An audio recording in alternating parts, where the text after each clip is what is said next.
नमस्कार। आज हम लोग साहेबगंज चौकीदार का जो वैकेंसी आया है डिस्ट्रिक्ट लेवल पे, उसका तैयारी कैसे किया जाए वो देखेंगे। और सबसे पहले देखेंगे कि कौन से विभाग में सीट कितने हैं और आपको फॉर्म किस तरीके से भरना है, लास्ट डेट कब है और सही तरीका क्या है इसको क्रैक करने का। ये एक बेसिक इंट्रोडक्शन रहेगा। उसके बाद मैं एक्चुअल क्लास पे आऊँगा नेक्स्ट क्लास से।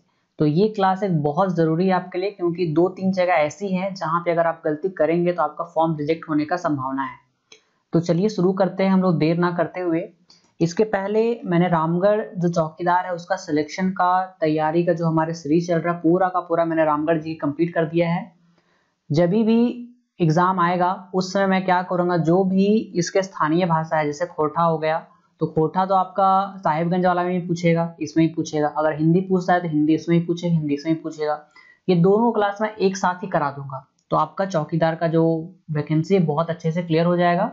और साथ में बस आपको दौड़ना है। 50 नंबर की तैयारी की गारंटी मैं लेता हूँ, बाकी जो दौड़ वाला है आपको खुद से वो करना है। ठीक है, तो चलिए हम लोग देखते हैं साहेबगंज जो चौकीदार का वैकेंसी है उसको फॉर्म कैसे फिलअप करना है, क्या क्या ध्यान रखना है, ये हम लोग देखते हैं। तो यहाँ पे आप देख पा रहे होंगे उपायुक्त सह जिला दंडाधिकारी का कार्यालय साहेबगंज, मतलब डीसी ऑफिस से ये निकला हुआ है। यहाँ पे आपको लास्ट में डीसी का साइन मिलेगा। और ये विज्ञापन संख्या कितना है साहिबगंज डिस्ट्रिक्ट का 01 2022 का 01 विज्ञापन संख्या है, मतलब ये 2022 में आया था दिसंबर में, है ना। तो इसका लास्ट डेट पहले आपको ध्यान रखना है। लास्ट डेट कब है? लास्ट डेट आपका है 1 फरवरी 2023 शाम 4 बजे तक एप्लीकेशन पहुंच जाना चाहिए आपके जिला कार्यालय के पास। तो चलिए देखते हैं क्या क्या इसमें डिटेल है जो आपको ध्यान रखना है और आपको तैयारी कैसे करनी वो भी मैं साथ में बताऊंगा। तो सबसे पहले आपको जो यहाँ पे ध्यान देना है वो जो पोस्ट का नाम है आपका चौकीदार। चौकीदार के बारे में अगर आपको पता नहीं तो मैं उसका काम के बारे में छोटा सा डेफिनेशन आपको देता हूँ। चौकीदार एक क्या होता है, जैसे मान लीजिए कि एक गांव है, इसमें मान लीजिए कि 2 पुलिस स्टेशन है, पुलिस स्टेशन 1 और पुलिस स्टेशन 2। ठीक है, और इसके अंदर में छोटे छोटे और गांव हो सकते हैं, यहाँ पे ऐसे ऐसे करके, फिर यहाँ पे ऐसे करके गांव होंगे। तो मान लीजिए कि आपको चौकीदार का वैकेंसी यहाँ से आया है और एक चौकीदार का वैकेंसी यहाँ से आया है।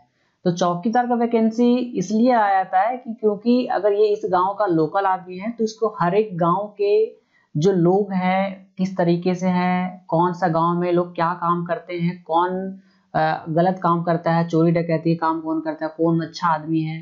तो जब भी मान ली कोई पुलिस केस वगैरह होता है तो पुलिस तो क्या होता है, जैसे मान ले दारोगा है, दारोगा का तो चेंज होते रहता है, कभी इस पुलिस स्टेशन कभी उस पुलिस स्टेशन। लेकिन जो ये चौकीदार है उसका आपका पोजीशन चेंज नहीं होगा, उसका कभी ट्रांसफर नहीं होगा, वो लाइफ टाइम आप घर से ही काम करेंगे। तो जहां भी आपका लोकल पुलिस स्टेशन रहेगा आप हमेशा उसको रिपोर्ट करेंगे। आज ये दारोगा आए तो आप इसको रिपोर्ट कर रहे हैं, कल वो दारोगा आए तो आप कल उसको रिपोर्ट करेंगे।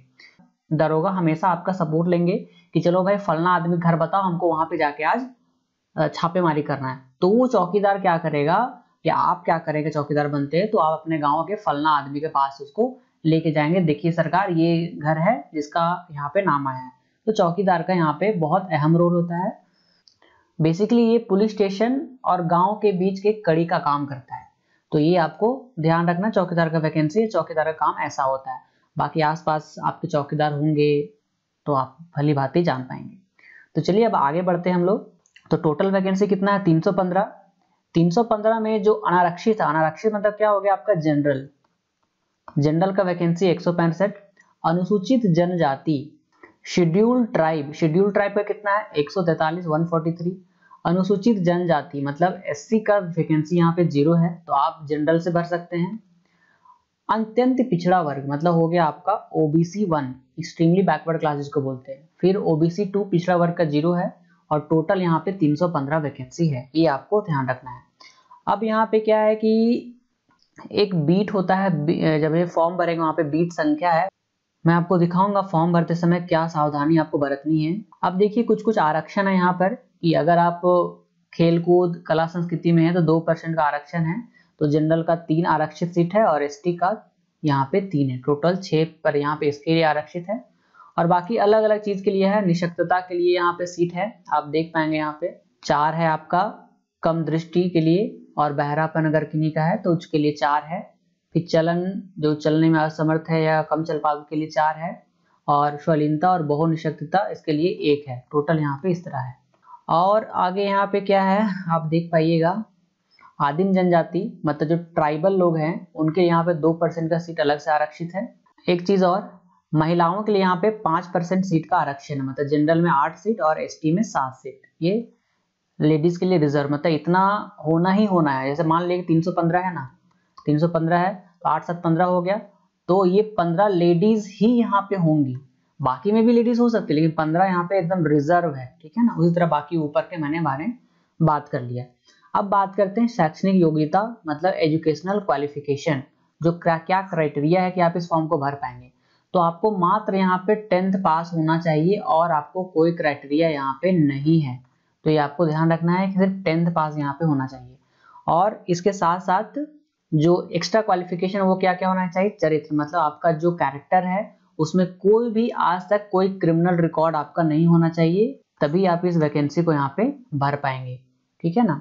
अब बात करते हैं एज के बारे में। तो एज आपका मिनिमम 18 वर्ष होना चाहिए, मिनिमम 18 साल, और मैक्सिमम कितना होना चाहिए, जो जनरल है उसके लिए 35 साल, जो ओबीसी है ओबीसी 1 या ओबीसी उसके लिए 2 साल एक्स्ट्रा है मतलब 37 साल, जो लेडीज है चाहे कोई भी कैटेगरी में हो, चाहे जनरल में हो, चाहे पिछड़ा वर्ग में हो, चाहे अत्यंत पिछड़ा वर्ग में, उनके लिए 38 साल है मतलब 35 3 एक्स्ट्रा है इनके लिए। और जो एसटी एससी है यहाँ पे, एसटी एससी में पुरुष या महिला दोनों हैं, तो एसटी एससी के लिए यहाँ पे क्या हो जाएगा 40 साल की यहाँ पे अधिकतम यहाँ पे उम्र दिया गया है।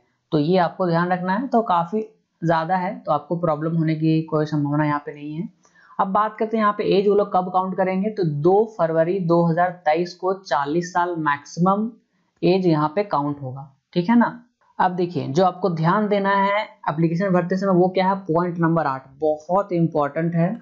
अभ्यर्थी को संबंधित बीट क्षेत्र का स्थायी होना अनिवार्य हो गया। बीट क्षेत्र में आपको दिखाऊंगा, जैसे मान लीजिए उधवा है तो उधवा को यहाँ पे एक बीट बनाया गया है, तो अगर आप उधवा से फॉर्म भरते हैं तो आपको वहां का स्थानीय निवासी होना चाहिए, मतलब जब जना आपका जो आवासीय प्रमाण पत्र वहां पे लिखा होना चाहिए, एड प्लस पोस्ट जो भी आपका एड्रेस होगा उधवा वहां पे लिखा होना चाहिए, तभी आप आवेदन वहां पे कर सकते हैं। तो आपको ध्यान रखना है।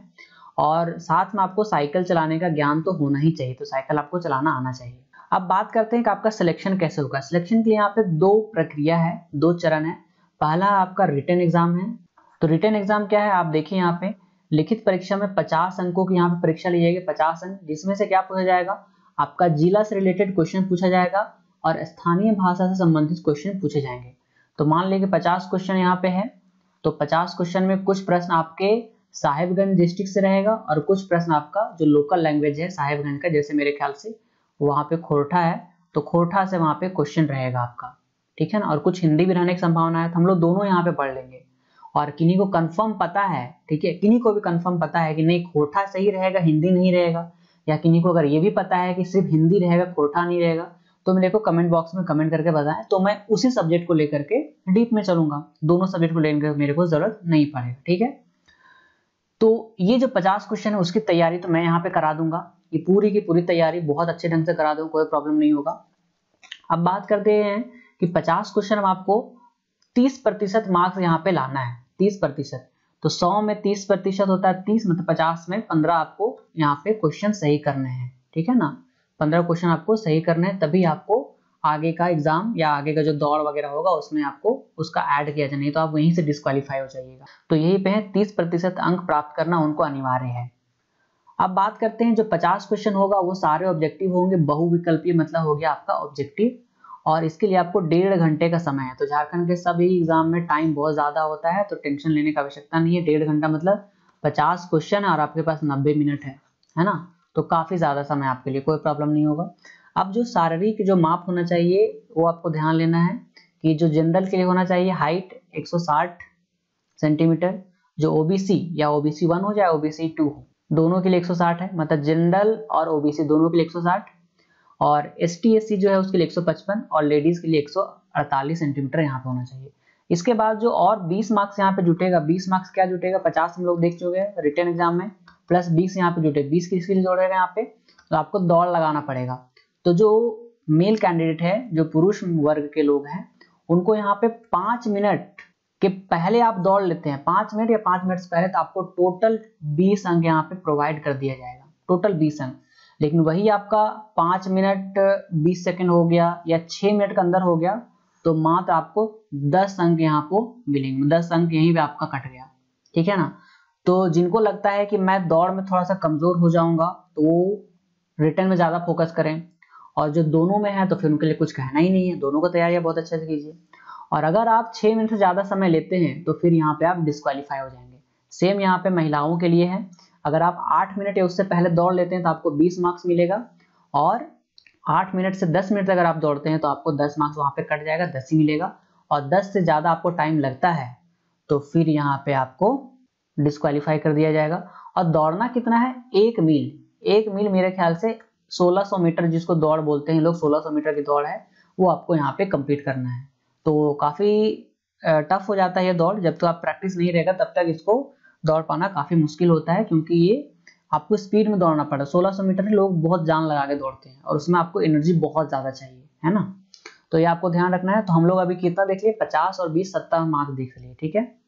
अब यहाँ पे एक चीज और है कि एक चीज और ऐड होगा, इस पॉइंट को अगर आप पढ़िएगा तो मैं शॉर्ट में बता देता हूँ कि जो यहाँ पे पहले से कार्य कर रहे हैं और इनको अभी तक परमानेंट नहीं किया गया है, तो वो भी भर सकते हैं, और उनके लिए यहाँ पे एक्सपीरियंस के आधार पे एक्स्ट्रा मार्क्स ऐड होगा। जैसे मान लिया कि आपका 5 साल का एक्सपीरियंस है, तो आपको 10 मार्क्स यहाँ पे एक्स्ट्रा ऐड हो जाएगा अगर आपका पहले से एक्सपीरियंस है तो। 1 वर्ष के लिए यहाँ पे बेसिकली 2 मार्क्स यहाँ पे ऐड हो रहा है। तो जो नए लड़के हैं, जो नए वैकेंसी भरेंगे, समझिए कि जो पुराने हैं आपसे इसको भी कॉम्पीट करना है ना। तो मान ली कोई 10 साल से काम कर रहे हैं तो 20 नंबर उनको ऐसे ही मिल गया है, तो इसका मतलब है कि जो नए लड़के हैं उनको जान लगा के मेहनत करना पड़ेगा, आपको रिटर्न में भी मेहनत करना पड़ेगा मेरे साथ, और आपको दौड़ में भी मेहनत करना पड़ेगा, तभी आप इनके बराबरी कर सकते हैं, ठीक है या नहीं। तो ये आपको ध्यान रखना है। तो अगर आप देखेंगे यहाँ पे मेरिट लिस्ट जो बनाया जाएगा वो कैसे बनाया जाएगा, आपका रिटन एग्जाम होगा, आप देख पा रहे होंगे, प्लस जो शारीरिक जांच वाला है, जो दौड़ होगा 1600 मीटर का वो भी, और जो एक्सपीरियंस है वो यहाँ पे ऐड होगा, तब तीनों का यहाँ पे ऐड करके मेगा सूची तैयार किया जाएगा। तो ऊपर से 315 लोगों को यहाँ पे ले लिया जाएगा, और जो रिजर्वेशन का मिलेगा वो रिजर्वेशन तो आपको मिलेगा ही मिलेगा, ठीक है। तो ये आपको डाउट क्लियर हो गया होगा, कोई डाउट नहीं होगा मेरे ख्याल से। अब आता है आप मेडिकल, तो मेडिकल होगा आपका, मेडिकल के बाद आपका नियुक्ति यहाँ पे हो जाएगा। और जो वेतन है यहाँ पे आप देख पा रहे होंगे, जो मैट्रिक लेवल के हैं, आपका ग्रेड पे ये है 5200 ग्रेड पे वाली है, और आपको जो बेसिक पे है वो 18,000 रुपये है। बेसिक है मतलब इसमें आपका HRA ऐड होगा, DA ऐड होगा, बहुत सारा ऐड होगा, तो आपको आराम से 25-26 हज़ार तो मिलेगा ही घर के पास, है ना, स्टार्टिंग में। तो ये आपको ध्यान रखना है किस तरह करके एग्जाम होगा। और ये मैंने बता दिया आपको कि 1 फरवरी तक आपको पहुंच जाना चाहिए जो एप्लीकेशन है। क्या क्या यहाँ पे ऐड करना है वो एक बार आप देख लीजिए। उपरोक्त योग्यता सह अर्हता रखने वाले उम्मीदवारों से विहित प्रपत्र में आवेदन पत्र आवश्यक कागजात कौन कौन लगेगा, अंक पत्र प्रमाण पत्रों की स्व अभिप्रमाणित प्रति, मतलब 10th का जो मार्कशीट है उसका सेल्फ टेस्टेड कॉपी, आरक्षण के दावा हेतु सक्षम पदाधिकारी द्वारा निर्गत अद्यतन आवासीय और जाति प्रमाण पत्र, मतलब आवासीय और जाति प्रमाण पत्र दोनों, जन्म संबंधित शैक्षणिक प्रमाण पत्र मतलब डेट ऑफ बर्थ सर्टिफिकेट, फिर अगर आप एक्सपीरियंस से कहीं काम कर रहे हैं तो आपको एक्सपीरियंस सर्टिफिकेट चाहिए, और साथ में 2 पासपोर्ट साइज फोटो यहाँ पे आपको लेकर के जाना है। कहाँ पर, अंचल अधिकारी कार्यालय के बंद लिफाफे में हाथों हाथ जमा कर सकते हैं, मतलब आप डायरेक्टली वहां पे जाके जमा कर सकते हैं ऑफिस में, कोई प्रॉब्लम नहीं होगा। और लिफाफे के ऊपर बीट संख्या और बीट का नाम यहाँ पे होना चाहिए, अंचल का नाम बड़े बड़े अक्षरों में यहाँ पे लिखा होना चाहिए। मैं आपको बताता हूँ वो कहाँ पे है, बीट संख्या नीचे आएगा, अभी ध्यान देखते रहिए इसको। और किसी अन्य कार्यालय में अगर आप फॉर्म को जमा करते हैं तो आपका फॉर्म वैसे रिजेक्ट हो गया यहाँ पे, ठीक है ना। और जितना भी डिटेल्स वगैरह है सारा आपको साहेबगंज के वेबसाइट में आपको देखने को मिलेगा। जो परीक्षा का शुल्क है वो क्या है, जनरल OBC के लिए 200 रुपये और ST SC के लिए 100 रुपये यहाँ पे है। किसके थ्रू जमा कर सकते हैं, बैंक ड्राफ्ट पोस्टल के द्वारा आप यहाँ पे जमा कर सकते हैं। परीक्षक तिथि दैनिक स्थानीय समाचार पत्रों के माध्यम से अलग से प्रकाशित कर दी है, मतलब जो डेट ऑफ एग्जाम होगा ना वो आपको न्यूज़पेपर से मिल जाएगा उसकी जानकारी, उसके लिए कोई प्रॉब्लम आपको नहीं होगा।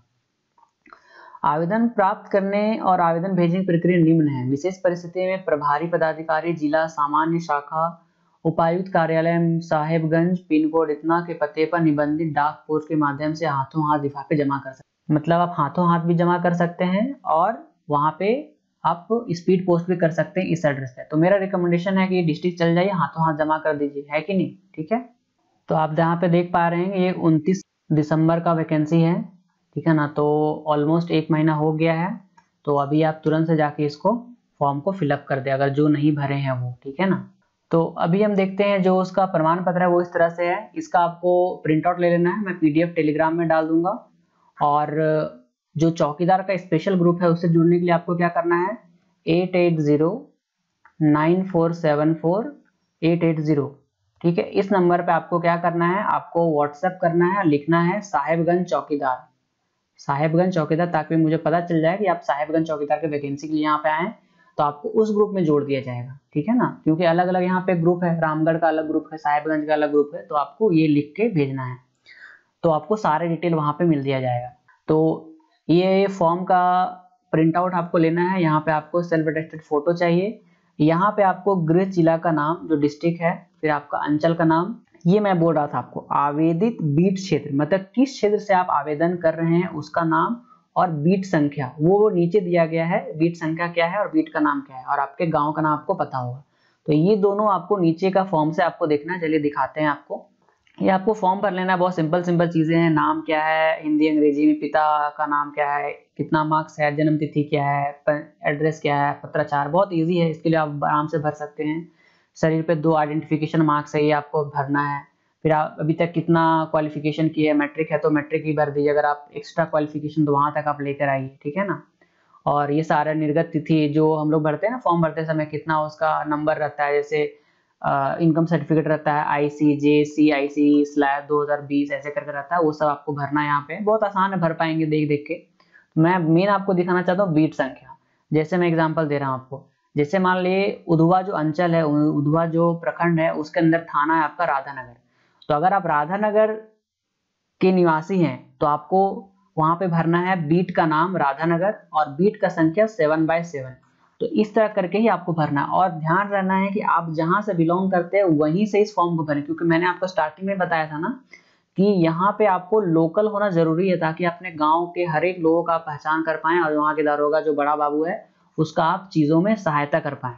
ऐसा नहीं है कि मान लिए कि आप हौजी बांध का रहने वाले हैं और आप भर रहे हैं कहीं और भर रहे हैं, जैसे पतौड़ा में भर रहे हैं, ऐसा आपको नहीं करना है ना। जहां से है आपको वहीं का भरना है, तो ये आपको ध्यान रखना है। तो आप देख लीजिएगा, और यहाँ पे वैकेंसीज भी है, मैं आपको दिखा देता हूँ। ये पूरा पूरा बीट संख्या आप देख लीजिएगा कहाँ आपका है। और यहाँ पे टोटल आपको पता है ना कि टोटल 9 ब्लॉक है साहेबगंज में, तो और 2 सब डिवीजन है। तो यहाँ पे जो बरहेट है, तो बरहेट में 68 पद है यहाँ पे। तो उसी तरह से यहाँ पे टोटल सबका दिया गया है, आप देखिएगा। तो अगर नीचे आते हैं तो ये देखिए बरहरवा में 42 यहाँ पे पद है, बरहरवा में। उसके बाद बात करते हैं बोरियो में 41 है। तो ये आपको बहुत इंपॉर्टेंट से देखना है कि मेरा कितना है और हम कहाँ से भर रहे हैं। राजमहल से 36 है, पटना से 33 है, और तालझरी से 41 है यहाँ पे। और आगे देखते हैं, सभी प्रखंड में आया है, तो ये ध्यान देना है आपको। साहेबगंज से आपका टोटल 6 है, और यहाँ पे मंडरो से 30 है, यहाँ पे मंडरो से, ठीक है। तो ये आपको बहुत अच्छे से करना है, और आपको जल्द से जल्द आप फॉर्म भर दे अगर आप फॉर्म नहीं भरे हैं तो। और फिर हम लोग यहाँ पे क्लास शुरू करते हैं।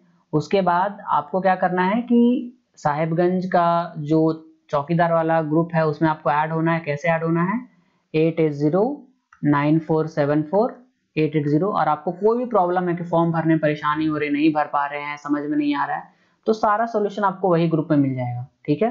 तो कोई प्रॉब्लम या कोई डरने की बात नहीं है, सारा एक एक चीज आपको वहाँ पे नोटिफिकेशन ग्रुप सब कुछ मिलेगा। टेलीग्राम में भी मैं डालता हूँ, लेकिन वहाँ पे स्पेशली मैं क्लासेस वगैरह के बारे में वहाँ पे डालूंगा, ठीक है।